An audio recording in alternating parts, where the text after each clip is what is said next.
Hai P6, hari ini kita akan belajar tema 1, selamatkan makhluk hidup. Yang akan kita pelajari hari ini adalah menyajikan informasi dalam teks laporan hasil pengamatan yang dibaca dan didengar, dan menyimpulkan informasi dalam teks laporan hasil pengamatan. Yang pertama akan kita bahas adalah cara menyajikan informasi dalam teks laporan hasil pengamatan yang dibaca dan didengar.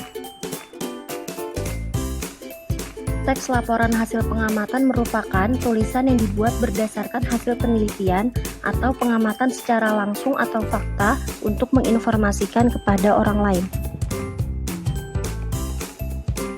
Beberapa bagian dalam laporan yaitu: pertama, nama kegiatan, yang kedua, lokasi, yang ketiga, waktu, yang keempat, objek, dan yang terakhir adalah hasil pengamatan.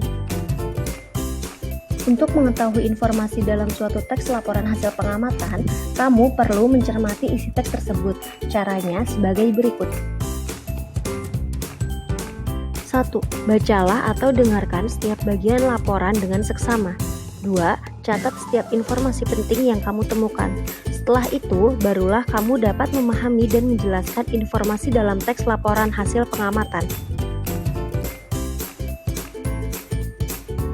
Selanjutnya, kita akan membahas tentang cara menyimpulkan informasi dalam teks laporan hasil pengamatan. Untuk membuat kesimpulan laporan hasil pengamatan, ada beberapa hal yang perlu diperhatikan, di antaranya sebagai berikut. Cara membuat kesimpulan laporan hasil pengamatan. 1. Membaca keseluruhan teks dengan seksama. 2. Mencatat informasi penting dari teks tersebut. 3. Menentukan ide pokok setiap paragraf.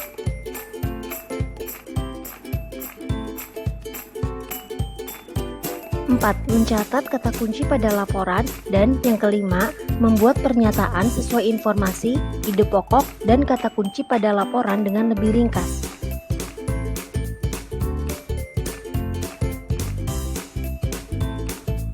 Kesimpulan merupakan suatu pernyataan yang didapat setelah membaca atau mendengarkan suatu teks.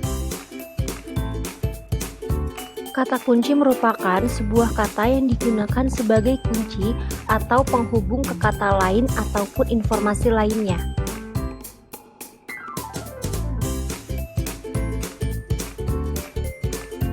Demikianlah penjelasan tentang cara menyajikan informasi dan menyimpulkan informasi dalam teks laporan hasil pengamatan. Terima kasih. Selamat belajar P6, tetap semangat dan jangan lupa tersenyum ya.